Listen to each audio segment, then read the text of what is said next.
My name is Heidi Hayden, and I've been involved since 2008. I joined in an administrative role as the program coordinator for 3 years, and then I went on to volunteering from 2011. Since then, I've been a facilitator, I've been a team leader, and I've also taken on publicity, which I've run, which I've coordinated for the last, I'd say, 5 years. It just was something that just hit a spot with me in terms of the whole concept of tikkun olam, and going out there and doing something to, its messages are so relevant to today, to make this world a better place. And what better way to do it through education? I have one particular situation that I'll never forget. Yep. It was a Shepparton program, and there was a group of students that were arriving from an alternative school. It was a model group of students, and 2 boys didn't want to come into the program. I was a team leader on that day, and I approached the teacher who was arguing with these students outside, and she said that they are Muslim students and they didn't want to come to a Jewish program.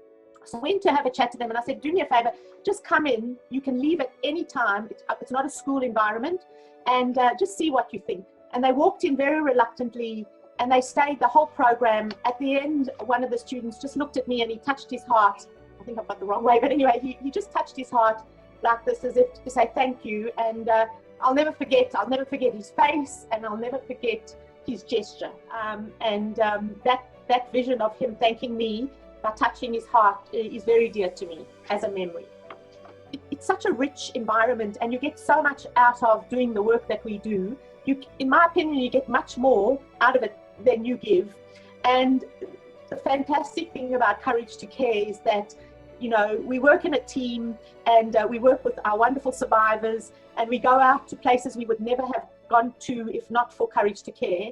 And the other thing in terms of volunteering is it's one of the only volunteer environments that is so flexible. You can do it as much or as little as you want, and you can take on 1 program a year or as many incursions. So the environment in terms of volunteering is flexible, it's heartwarming, it's a powerful tool in doing, you know, in educating young people about the dangers of bigotry and prejudice. Oh, I've made so many new friends.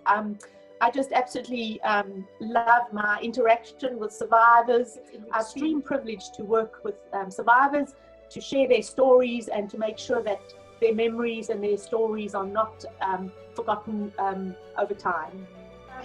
Well, in relation to Courage to Care, definitely the survivors, their tenacity, their approach to life, their, you know, rebuilding themselves, you know, in the current environment with COVID and education, and how people are worried about children and how they're going to the loss you know, of their educational year.